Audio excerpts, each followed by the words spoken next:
West Ham Wednesday, Arsenal Saturday, Borussia Dortmund Thursday. We're about to enter what looks to be one of the most important weeks in our club's recent history, and we've got every step covered. This is your e-Spurs podcast. Come on, e-Spurs! Come on, e-Spurs! Come on, e-Spurs! Come on, e-Spurs! Tottenham! Hi guys, welcome to the e-Spurs podcast. As always, a busy week. We do say that every week, but this week especially. Don't forget, we want you guys to stay in touch with e-Spurs and let us know what you're doing around the world to support the club.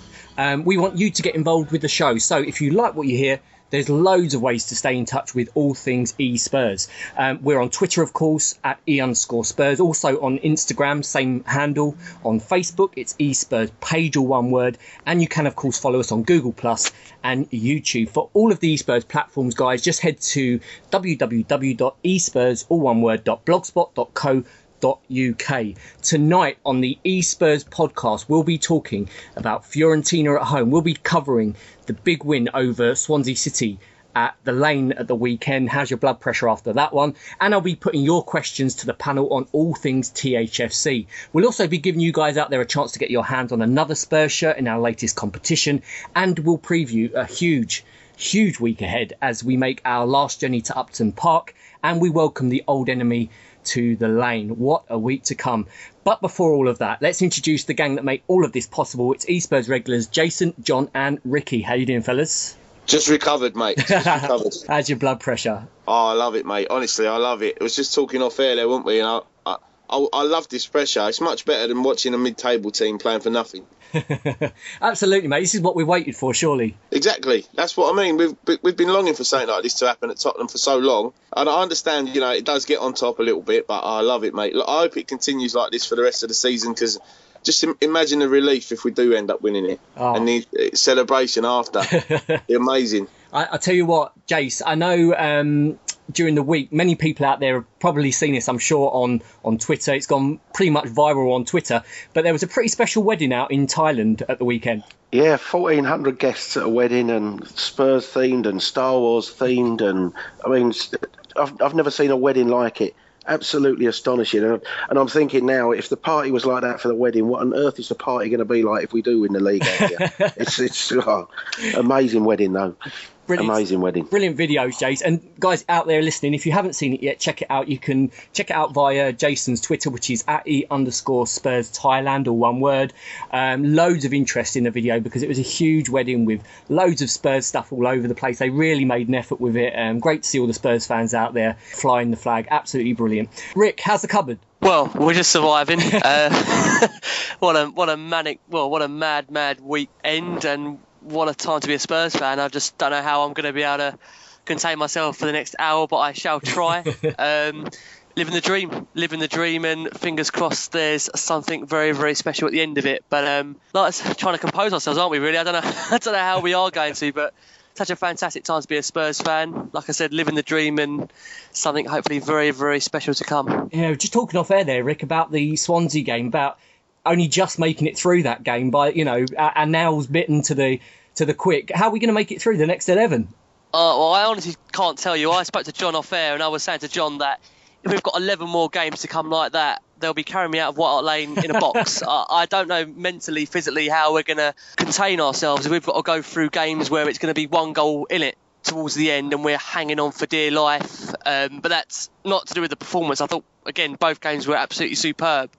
But when it is so down to that kind of one goal margin, and the margins that we're at in terms of the league, the title, it's just unbearable. I've said I can only enjoy the games once they end. I can't enjoy being in them when it's such fine margins, when it is the one goal in between it, because your stomach is in knots. It's just unbearable, because how many Spurs fans have gone through what we're going through now? There's not many out there, my age as well, my generation.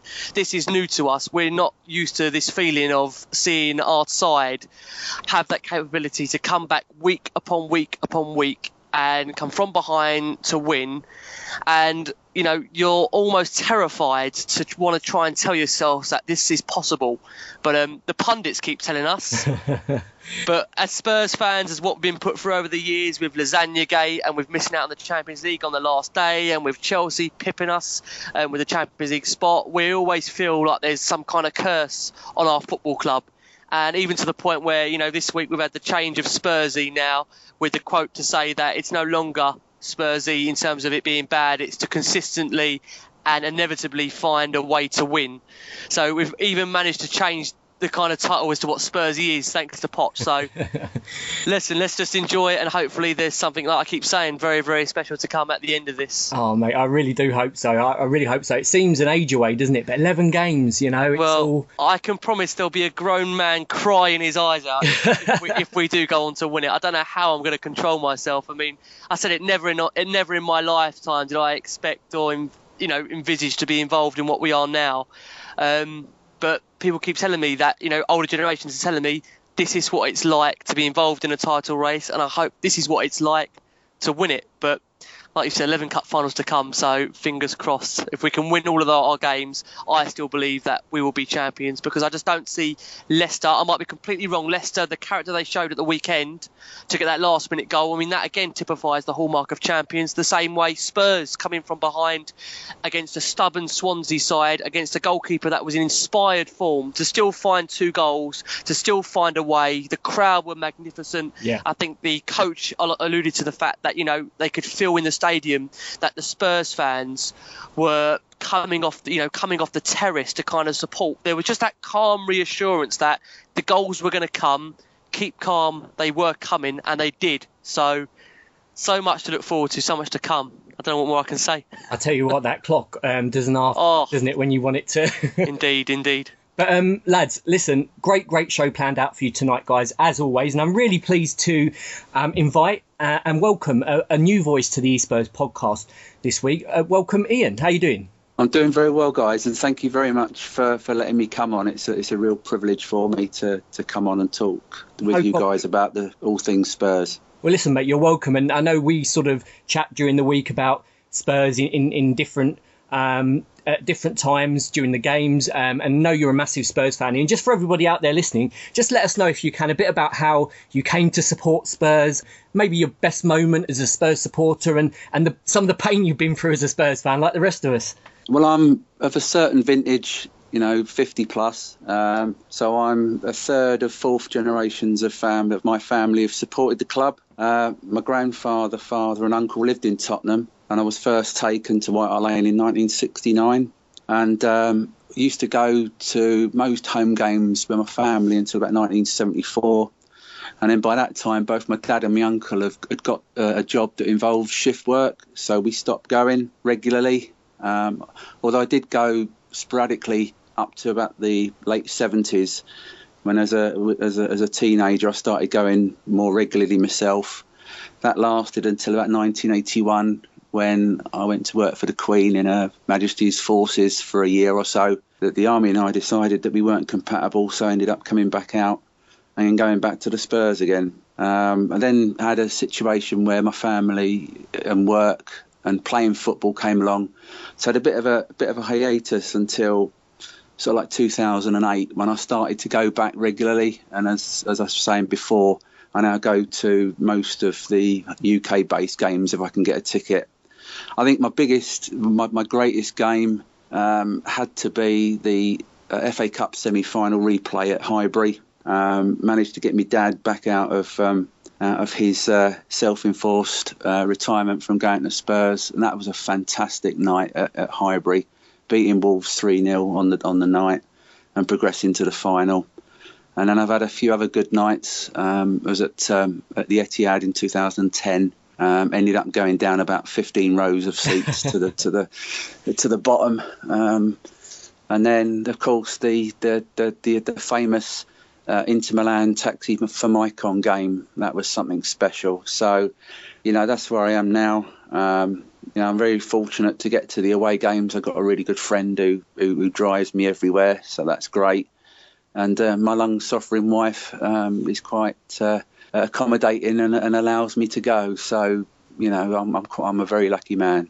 But that's me. Brilliant. And you mentioned there, Ian, obviously your support goes back to the 60s and 70s second division. So you've seen a huge change between then and now. What do you make of the progress under Pochettino at the moment? Well, maybe I've got rose-coloured spectacles on, but I will echo what the guys have said on previous podcasts. I genuinely don't recall as much togetherness in the side as I've seen in the last maybe month or two. You know, with Poch coming over at Norwich and at Manchester City, there is, as Ricky has said before, there is something really special going on with our football club. And you know, I'm like the rest of you guys. If the unthinkable happens in May, please just step over me as you find me face down in a gutter somewhere, having drunk myself into oblivion. So you know that I think it's wonderful what's happening at our football club. We've got a new stadium to go into. You know, we looks like we've got the foundations will be as strong as the cement that's going into the new stadium. So you know, fingers crossed. But I think we're on the cusp of something really brilliant at Tottenham. You know, and I think that our position as the 12th richest club in the world, I can see us climbing that table pretty rapidly with the manager and the chairman and the support base that we have and the excellent players that we currently got coming through. Certainly exciting times, isn't it? And we've often said there's so much potential there. You know, it just needed those few things to fall into place. We've mentioned constantly on the podcast in the past, had huge amount of bad luck in terms of injuries as a team during the last 10, 20 years or so. And that's another thing that Pochettino seems to have changed, is the fitness of the squad. The injuries seem very rare now. You know, if there's an injury to a player, it's a rarity rather than the norm. And that's a great thing for any side, you would think. But Ian, welcome to the show. And thank you. Before we start the show tonight, guys, a few bits of admin to read out as always. Don't forget, we now put out 2 episodes of the e-Spurs podcast each and every week. So on Mondays, you can catch your usual e-Spurs podcast. And on Thursdays, don't miss our brand new offering, which is Extra Time, which features the e-Spurs talking point each and every week. We also want to once again thank everybody on behalf of the lads here, the team, for their great feedback on the podcast we've received over the past few weeks.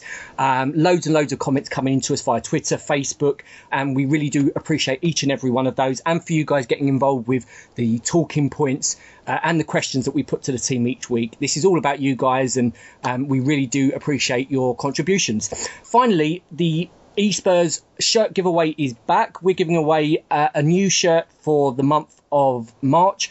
This month's shirt is the Spurs away kit for this season, the away shirt. So if you'd like to win that, follow us and retweet on Twitter, or share the post and like our page on Facebook. You'll see those posts as soon as you go to our Twitter and Facebook pages. So there's 2 ways to win: follow and retweet on Twitter, and share and like the page on Facebook. And you could be the owner of this season's away shirt. If you've already got one, make a great present, I'm sure. So on with the show, guys. I do want to read out an email we've had. Last week we read out an email from a gentleman who took the time to write into us about how his support for Spurs started. You might remember a couple of weeks ago, we mentioned on the podcast that we constantly hear from fans overseas about their support for Spurs having started during that great Champions League season. They were captivated by the side, the football the team played at the time, and that's what drew them into supporting Spurs. And we had an email from a gentleman last week who told us about how his support started, and it seems to have started a bit of a trend here. We've got another email from a lady who, again, has kindly taken the time to write into us. I'll tell you how you guys can do the same afterwards, but just to read out the email that the lady's left. It's from a lady by the name of Ola Holtman, and she says, I just want to thank you guys on the team for great work on the podcast and to tell my story. I was born in 1978, and when I was young, football was more or less all in my life, still to be true. My dad took me to a summer game in 1990 with my local team, Vaggeryd, who were playing Nottingham Forest, a gigantic team at the time. Nottingham won 10-0. I fell in love with their tough and fast way of playing. Forest, though, were beaten later that year by, thank God, Spurs in the 1991 Cup final.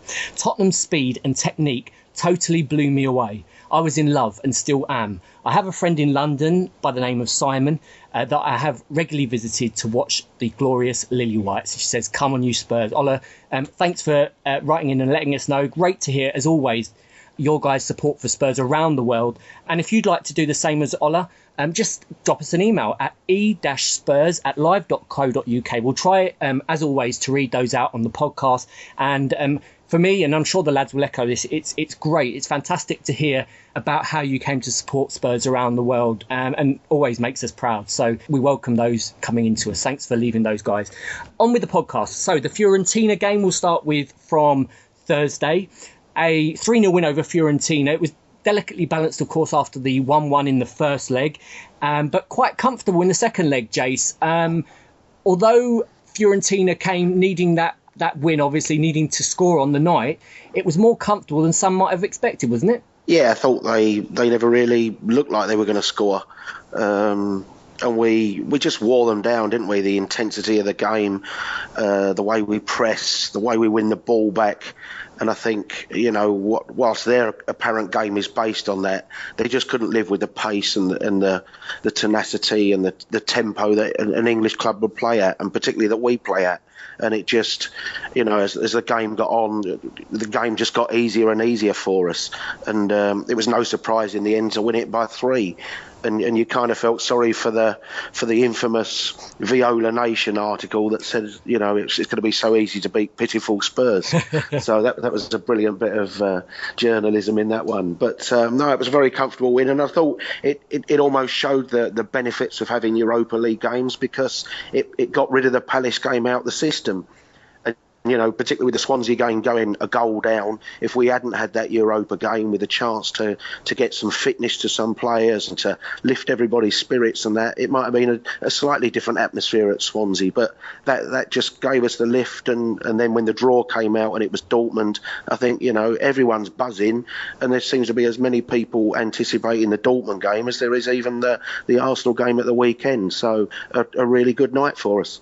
Certainly was. John, in terms of the game itself, Harry Kane obviously was out due to injury. Chadley came in for Kane. How do you think we did with the rotated squad that we put out? Well, I think that the result goes to show that there's a lot of good players in there, and the depth of the squad is definitely there. I mean, it's not like it's not like you noticed watching it. Well, I didn't. I was there, and I didn't ever think, you can tell we're short of a centre forward, because it never felt like that. I think the only thing that worried me, especially for the first 20 minutes, was, I don't know if anyone else picked up on this, but I just thought the officials were so poor, all of them. Yeah. You had the donut with the magic wand standing next to the goal, who somehow missed. Alonso blocked Trippier's cross with both arms, and then you had the centre half brings Chadley down, like, I don't know if it was inside or outside, but he puts his arm around his neck and we end up conceding a free kick through it. And I just thought, no, don't be one of these, because on an even playing field, with good officials, we'll win this game. And I think once Mason scored, it was a lovely goal. Nice little touch off from Dele before he got whacked, and a great finish by Mason. I think when we got through to half time, it just seemed that there was only going to be one team to win it, really. And then 3 or 4 minutes after the restart, we had the disallowed goal. But still, we just kept coming at them. And like Jay said, we wore them down. And I thought it was never in doubt, really. Once Lamela scored with half an hour to go, it was a case of, how many more will we get? That's how I thought being there. I thought it was a really comfortable night, and the squad showed yet again how deep and how much quality there is there. Yeah, absolutely. In terms of Lamela, you make a great point there. Rick, we saw stats during the week that Lamela is now the second top scorer in the Europa League, so in fantastic form in that competition. What do you think the difference is between Lamela Europa League and Lamela Premier League? I just think the Premier League, as we know it, is such a fast-paced league. It does take some time to adapt to. And with the Europa League, it's just played at that kind of pace where it's just a little bit slower, and you're allowed to just have those few more seconds on the ball that you don't maybe get in a Premier League game. And I think that's why you're finding that Lamela's form, there's no doubt about it, it's no coincidence that his form in the Europa League is fantastic. That's not to say he's not had a great season in the Premier League, but he looks very, very comfortable and accomplished in the Europa League. And you just feel that competition is made for him. The way he plays, he's very much a continental player. And we're seeing the best of him in Europe. He just looks so, like I say, composed on the ball. The way his movement, he's just such a different kind of player that, Pochettino's brought out this side to him that we hadn't seen under AVB or Sherwood. Maybe that was because of the fact he was injured, carrying injury most of the time. But he's definitely evolved as a player since Pochettino has taken over, and he seems to have brought this belief back into his game, which the player's even admitted himself. He's said this week on record that this is arguably his best season. Yeah. So that in itself tells you the player's confidence, and there's no doubt that he's changed the mind and perspective of a lot of Spurs fans out there who, let's be honest, when he first came onto the scene, wasn't too sure he would make it. And even at the start of the season, there was murmurs maybe that he may be sold. So full credit to him as a player. We don't always take into account, how difficult it is to adapt to a different league, to adapt to a different culture. We've seen many players come over here and struggle, like Soldado, but Lamela has persisted. He's learnt the language and he's now reaping the rewards of it. And I, for one, have no issue with him starting a game. I think his technical ability is there for all to see. And again, with a regular run of games, that's where you see his best come out. And, full credit to him. He's been fantastic this season. He certainly has, and took that finish well, didn't he? Curled it into the corner beautifully. Ian, Jace has touched on it briefly there a moment ago. Obviously, the draw now pits us against Dortmund. Huge game. What side of the fence do you sit on this one? Are you of the school of thinking that, bring it on, huge game, big European game, or would you have liked an easier draw at this stage? For me, Dortmund, second in the Bundesliga, they're the sort of teams we want to be playing in this competition for what we hope will be a decent Champions League qualification and playing next year.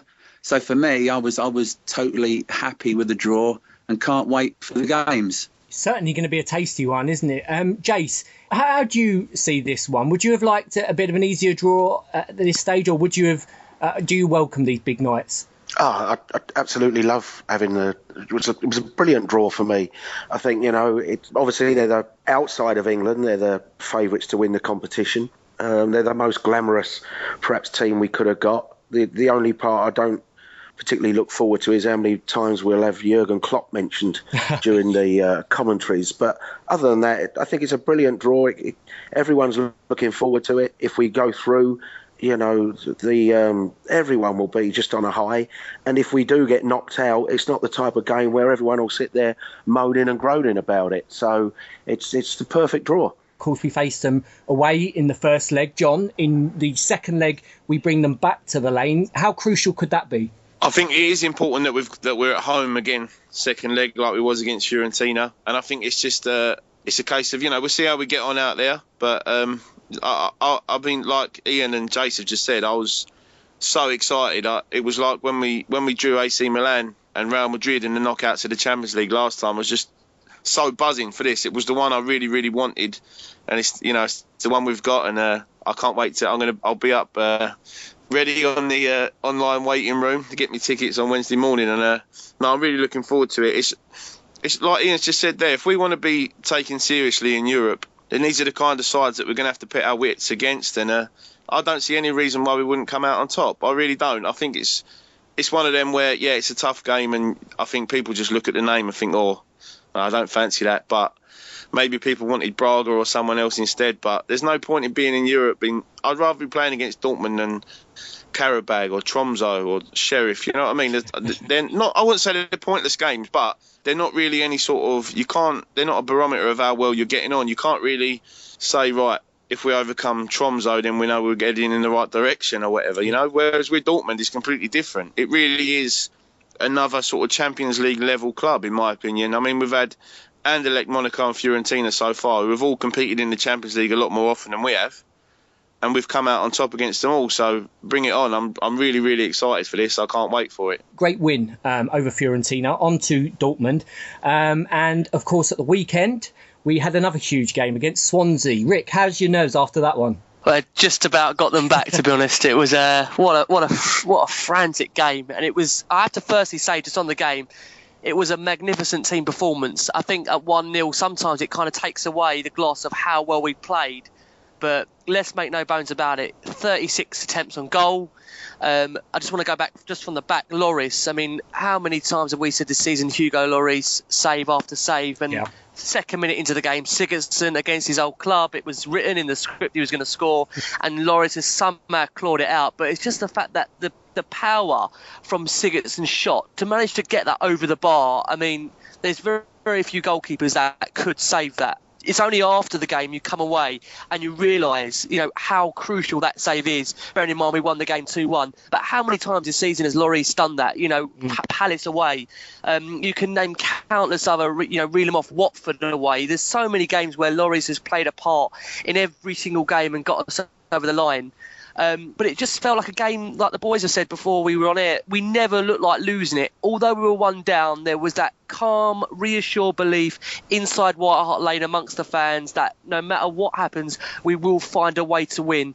And even, I say, with the footballing gods against us and with Fabianski pulling off save after save, maybe some of us were thinking, typical Spurs, they're going to bottle it, they're going to throw it away, but we just kept persisting and persisting and persisting. It was wave and wave of attacks after attack, and you just knew from the minute Chadley scored, and again, credit Pochettino for the sub, bringing Chadley on, deserves kudos for that. The minute Chadley got that goal, you just felt in the lane, the roar from the fans at 1-1. There was only ever going to be one winner from there. It was just such the collective spirit and never say die attitude to find a way to win. This kind of Spurs side that we're seeing here, like I've said, it's so special. I can't compare it to any other Spurs side in the past of me supporting them in my lifetime, because there is just that genuine belief that no matter what happens during the game, we will find a way through, we will find a way to win the game. And I have to say, Kyle Walker and Danny Rose, 2 players that in the past at Spurs have been scapegoated, criticised in the past for parts of their game, but I thought Kyle Walker had one of his best games in a Spurs shirt. He was just non-stop attack down that right-hand flank, and defensively as well looked very, very assured.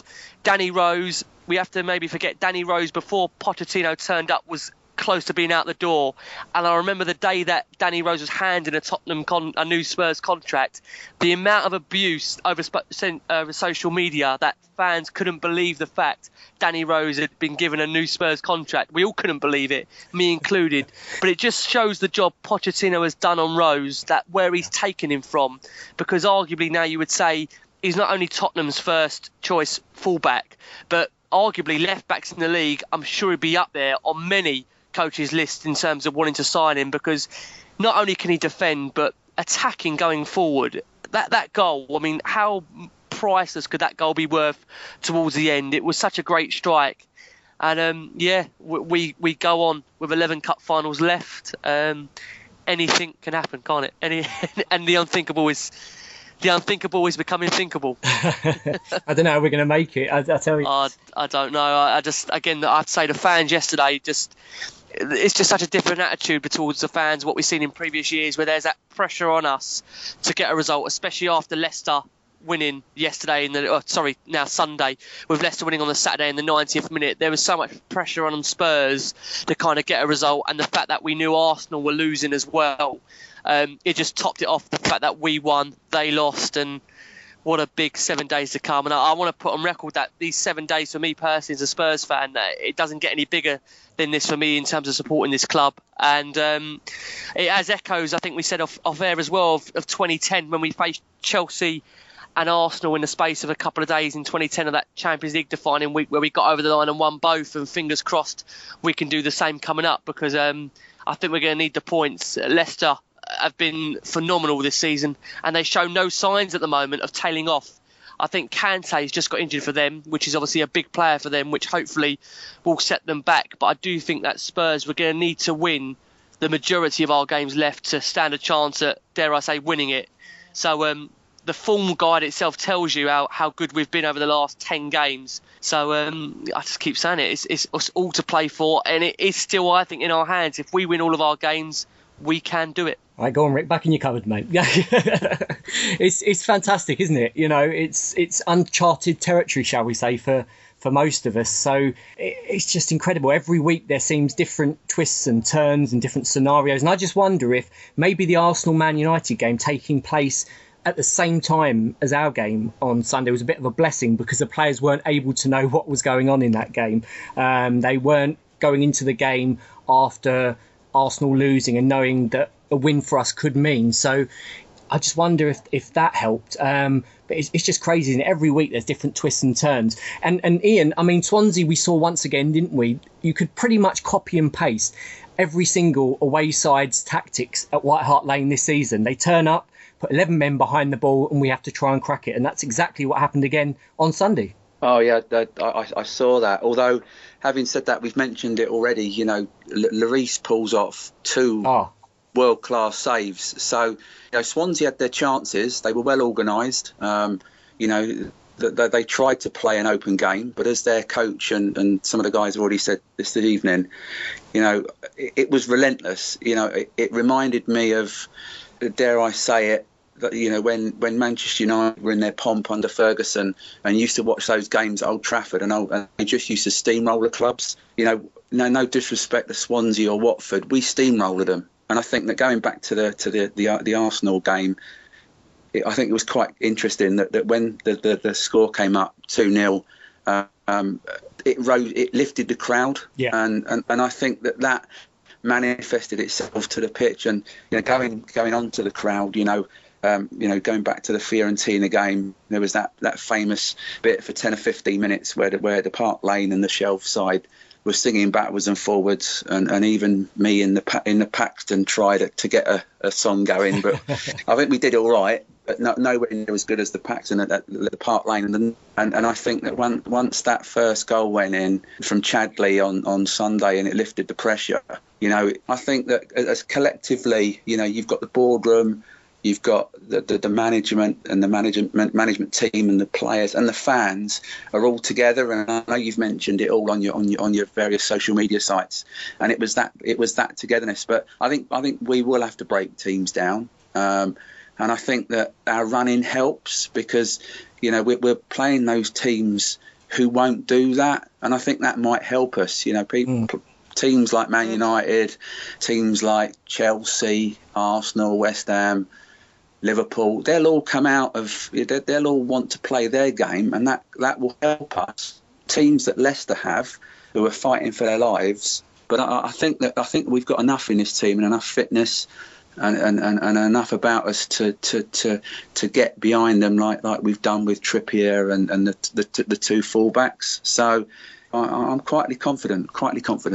Yeah, absolutely. It's a great shout, Ian. And of course, we just hope that Swansea and West Brom during the week can do us a few favours with their various fixtures. It's going to be a cracking week to come in terms of the title race. Twists and turns galore, and who knows what will come, who knows what will be.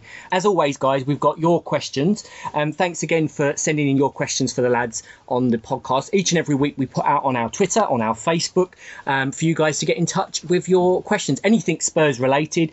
So we have got those for the lads this week. Let's start off with one. Let's go to Rick first up on this one. It's from Sparks Spurs at Woodland Mark. Is this the best you've ever known it at Spurs regarding the togetherness, supporters and team as one? I think you pretty much answered that already, Rick, but there you go. Undoubtedly, 100% yes. Yes, this is the best Spurs side I've ever supported in my lifetime, and most probably ever likely to. What more can I say? I mean, it's a dream, isn't it? I mean, I don't think none of us could have envisaged how far forward we would have gone in the 18 months since Poch took over. I think, like I've said many, many times on the show, not to keep sounding like a broken record, but there is something very, very special happening here, and we just have to enjoy it and see these next 11 games through and see where it takes us. But in answer to the question, yes, best Spurs side I've ever witnessed in my lifetime, yes. Certainly fantastic to see. Let's go to John on this one.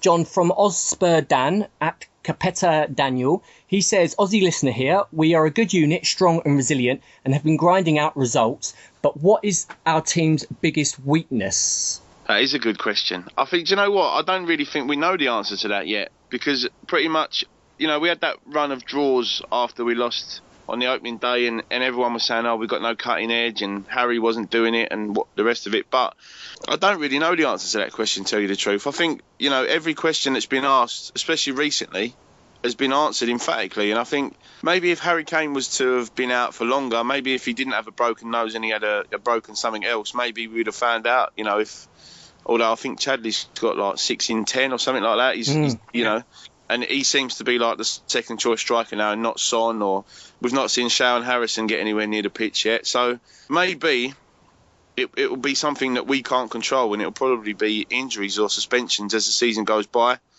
I mean, for example, if Dyer and Ali had both been booked yesterday, they both would have missed West Ham and Arsenal. So we might have found out if we'd have had a bit of lack of depth there. But I don't really know. I don't know. I think it's a bloody good question. But yeah, I don't. You know what? I'll say this: we don't know the answer yet. But come May, I might be able to answer if we haven't won the league or we haven't finished in the top 4. But no, I don't know. It's a good, mate. I'll tell you what, we need a prize, didn't we, for question of the week? That would take it. Yep, you're the winner. That question was the winner. It is a good question. I guess. I mean, Jace, could you maybe argue on that one that possibly the lack of tactical diversity in terms of the formation not changing? He sticks with his one up top. I mean, again, as John's pointed out, I guess you could say, well, we haven't been losing, so maybe that's not even a weakness. But would you say that's possibly a weakness in there? Oh, I think. It's tried and tested formula for us now, isn't it? I think the biggest test of that actually might be when we play Dortmund, because they're the side that are perhaps most known for playing in exactly the same way that we do, of high intensity and pressing, and it will be them, putting pressure on our back four, not letting them stroll out with the ball and things. So we might actually get a good view of whether that is a weakness or not in the Dortmund game. But I can't. John's right. Every single question we've been asked, we've answered lately, and we have had Kane all the time, and I can't find a weakness in there. And the weakness may be something we just don't know ourselves that will come up. Maybe the bit of inexperience will show in the end. But every time I watch Tottenham, I think, no, there's no problems anymore. I don't fear any team selection anymore. I don't fear anything coming up. So I can't see a weakness in there at the moment. No, it's great to have that strength in depth that we've got. It's great to have the rotation and still going out and winning. So in terms of weakness, Dan, sorry, mate, we can't think of any, but great question. Andy, I think the only thing that might have come up, especially yesterday, might have been, we keep saying about the high levels of fitness and the high pressing and how much that can take out of a player. Yeah. Well, what worried me a little bit yesterday before the game kicked off was Swansea's last game was on the 13th of February. They lost 1-0 at home to Southampton. So since Swansea played their last game, we played 4 games. We played Man City the day after they played Fiorentina twice and Palace once in the Cup. So I was thinking maybe we might be a little bit sluggish. They're bound to be fresher than we are, but that really was not the case at all. Even their goal yesterday, the shot from Angel Rangel, I don't even know if it was on target, but it's hit Jack Cork, spun up in the air and just sat for Poloski. Lovely, you couldn't really miss. So that their only goal, although we have mentioned Hugo made a couple of worldy saves, their goal was pretty lucky in that respect. It wasn't like a work of art, but it was lucky. And we just steamrolled them the whole game. There wasn't any point where you thought that we were getting overrun or they looked fitter or fresher than we did. So maybe that would have been, if the result was different yesterday, I might have been able to answer that question properly. But again, it's just one of them questions we've been posed and we've answered it emphatically. Yeah. So that's the questions for this week, guys. I hope that answers your questions out there. Don't forget to get your questions into us each and every week on the Twitter. Leave us the questions at @e_Spurs, and on Facebook, e-Spurs page, all one word. And as you've just seen, as you just heard, we'll get those read out to the lads for your answers each week. So on to a massive, massive week to come. West Ham on Wednesday, away from home. Arsenal at home on the Saturday. John, is this one of the biggest weeks in this club's recent history? It is, and I really cannot wait. I wish we were playing tomorrow or now. I think because I'm so excited game to game, I'd rather know in 11 days time if we've won the league or not. I think this is the problem. It's like Christmas Day every day for 4 months, Christmas Eve rather, where you're just like, I don't know, you're just like a kid. You're just excited about what's coming, and I think that's the only way I can put it at the moment. I think we seem to be having the same discussion and the same sort of sound bites every week, like where we have to lock Ricky away because that's not really fair. We can't really lock a young man away. We need to. Should we let him out? The thing is, I think the problem is where obviously it's football, so the games are spaced out, and we won't know anything until halfway through May. And I think because of that, it's sort of like an ongoing. Like I don't know if Ricky feels like his nuts are in a vice or what, but he's just like. I don't know where I'm going with this. It's really like I think we all just want to know what's going to happen, but obviously we have to wait. Yeah. You know what I mean? It's agony. It's a hope. I think it's the. Do you not think it's the hope that kills you? Because as Spurs fans, we've just been. How many times have we been let down over the years? It's that at hope now, and it's even the fact yesterday, for an example, Betfair are running this thing now where they're saying Spurs are the outright favourites to win the Premier League. You can't do things like that to a Spurs fan. That just isn't right. After the amount of years that we've been under the radar, no one's taken us seriously. I think even up to the Man City game, really no one was speaking about us in terms of a potential title challenge. A top 4 challenge, yes, but we was only really noticed after the City game of being genuine title contenders. And listen, it's only now, like I say, people are starting to take us seriously. But Spurs fans will tell you, even before the City game, we saw this coming. But some of us tend to keep quiet more than others. Me, admittedly, I can't always do that as much as I'm told to shush at times. But yeah, something's happening, isn't it? We don't want to say what it is, but something is happening. Something's certainly happening. Don't ever shush, Rick. Don't ever shush, mate. That's why we love you. Well, I think that's the thing. Some people see it differently. Obviously, Ricky's like on tenterhooks and he's living on his nerves. Whereas for me, it's like I'm on the other side where I'm just so excited. Every day, it's just so happy and proud to be a fan of this club. and just buzzing because we don't know what's going to happen. It's like I said to you guys earlier, you know, I've gone to many a game in the past where, if we win by a goal or two, we might go from 12th to 11th, or you know what I mean. And there's nothing riding on anything really apart from having a good day out at football. Whereas now there's something so much more important potentially at the end of it. And I think the thing is as well, we've got so many more potential milestones to come. Obviously, progression in Europe hopefully will happen, and I'm sure, I don't want to jinx anything, I'm touching wood, but I think if we'll get to a stage with maybe 3, 4, 5 games to go where we can say, right, we've qualified for the Champions League now. Let's play with a little bit more freedom. We've had a blinding season anyway. Let's just really go for it. And I think, coming back to your question, obviously we need to keep that that dream alive and keep the momentum going. And I think the important thing to remember, as much as we might be a little bit worried about the fact that it's West Ham and Arsenal, we are the last club in the country that either of them two will be wanting to play at the minute. Yeah. You know what I mean? We're on such a run, top of the form table and all of that, you know, best attack, or I think joint best attack, best defence. It's not like days of old where it's the North London derby's a big game purely because it's our one highlight of the season. It's not that case anymore. You know, they've got Swansea at home Wednesday. If Swansea do a better job than they did, let's not play down Swansea too much. They did play well, to be fair. But if they do what they tried doing to us on Sunday and get away with it, and say they get a point, and we take 3, and then we take 3 again at the weekend, you could be talking about an 8-point gap by 3 o'clock Saturday lunchtime on Arsenal. Also, I know on the flip side it could be a lot worse than that. I know that, but I don't get nervous about that kind of stuff. I'm just looking forward to see what unfolds and see what happens, because I really cannot wait for these games to come. I'm really looking forward to watching them, and this is what being a football fan is all about. I tell you what, if we win the league, we're going to do the podcast live from Ricky's cupboard. How about that? Let's do it. Yeah, that'll be a place to do it, wouldn't it? That's if I'm alive afterwards. I tell you what, I'll be a miracle if I'm alive after this. Yeah, can you get 4 of us in there, Rick? How you fix? Against West Ham, Rick, not only is it a huge game for us, it's also their last game against us at Upton Park. It's their cup final, as we know every year. They're not going to want us to win the league. They're going for the top 4 themselves. This, for me, the game against West Ham, is our hardest game this season that we've got left. Yeah, that's a good point, Andy. And I raised that on social media, and some of the reaction was a bit bizarre. I mean, I said that I'm more actually fearful of the West Ham game than I are of Arsenal to some degree, because, like you've just said, they are so up for it. I mean, don't get me wrong. To them, these fans, West Ham fans, this game is everything to them.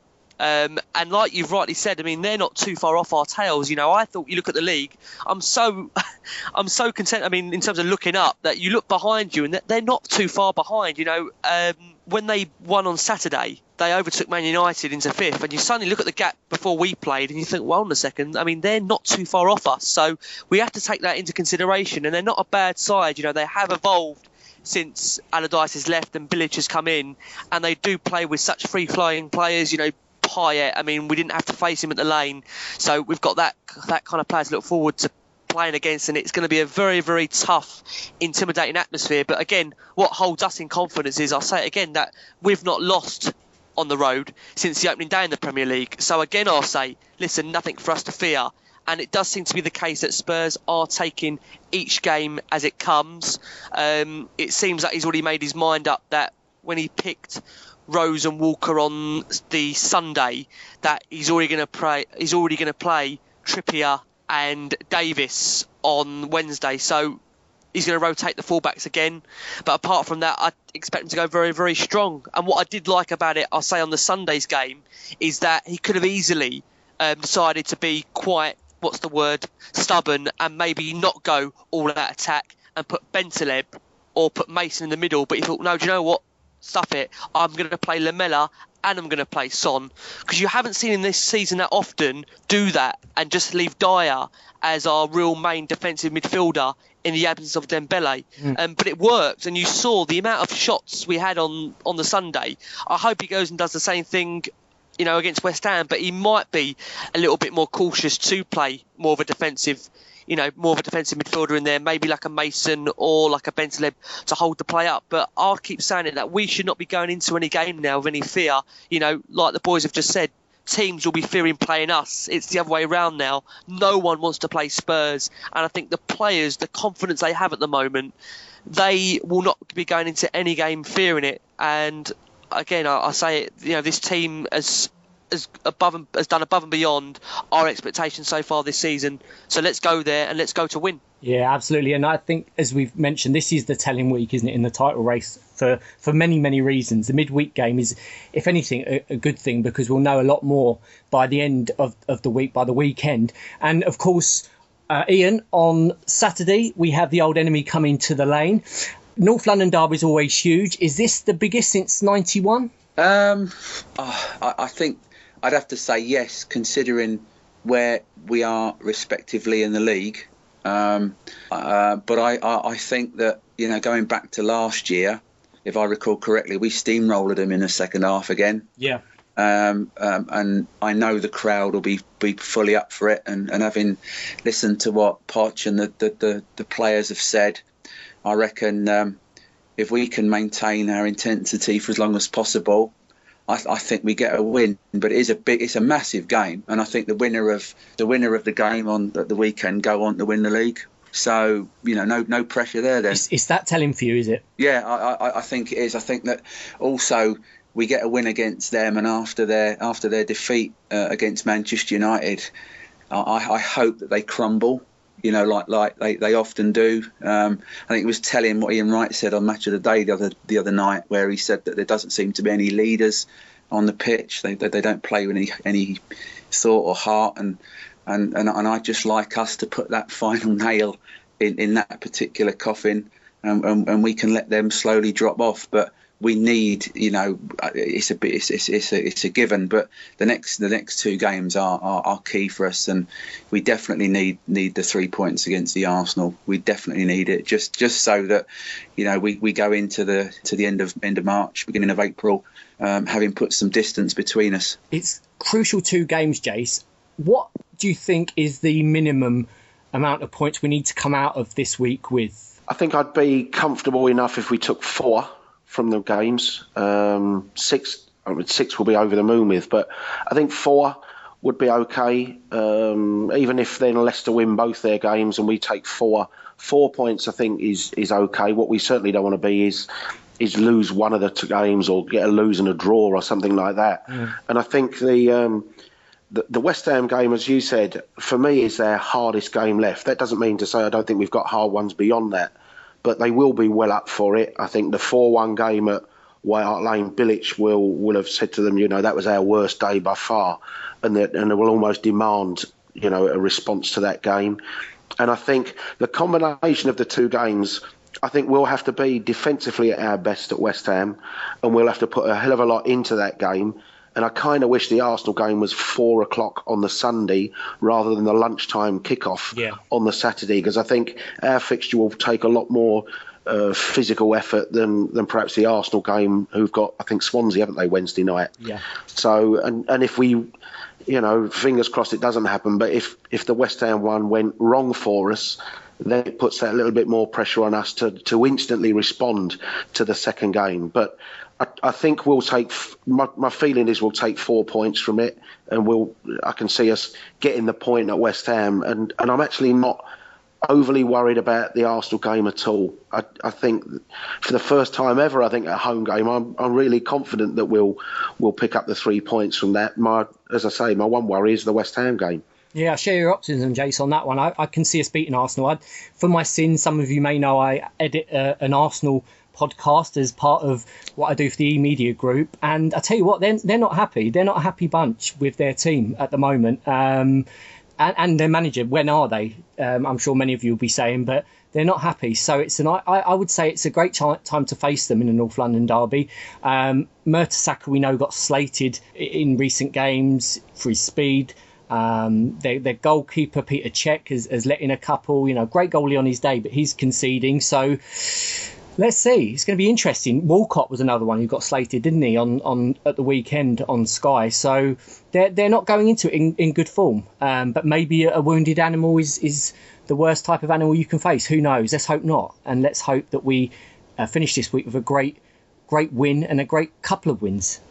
We shall see. Lads, I'll tell you what, let's go around the board and let's get your predictions to round the show off. Let's go to Ian first up. 1-0 to Spurs against West Ham, 2-1 to Spurs against Arsenal. 1-0 and 2-1, so two very, very close games. Rick? I'm going for a 2-1 double. I'm going for 2-1 Spurs away at West Ham, and I'm going to go for 2-1 Spurs against Arsenal. I just feel, like I said, that these games are going to be tight towards the end. They're going to be small margins in them, so 2-1, both Spurs wins. I'll be getting behind the sofa, mate, I'll tell you that much, if it's anything like Swansea. John? I think, bearing in mind, I agree with all the stuff that's been said about West Ham, and I'm going to go conservative, because I know if I say it'll be a 1-1 draw, we'll win 4-1, so I'm going to go 1-1. Like the 6-1s, John, from previous weeks, isn't it?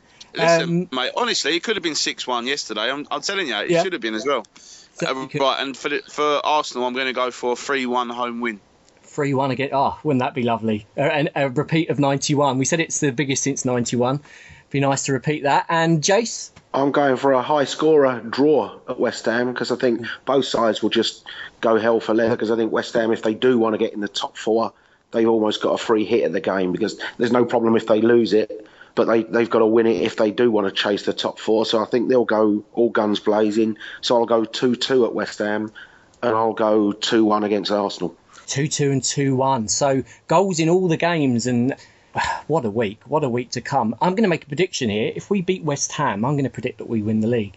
I'm very rarely right, so don't hold me to it. Don't put a bet on it. But wouldn't that be great? And to win the last one at West Ham would be fantastic. Beating Arsenal on our own turf. What a season, lads. What a season. Listen, we're going to put Rick back in the cupboard. We're going to take off. And we thank you all for listening. As always, guys, we really do appreciate your contributions each week, getting in touch with the lads on Twitter during the course of the week. Every single one of you, we appreciate it. We'll be back after the Woolwich game next weekend. So don't forget to look out for our extra time episode, which will go out on Thursday, and to get involved in the e-Spurs talking point each week. And from Jason, John, Ricky, Ian and myself, have a great week, guys. And as always, come on, you Spurs.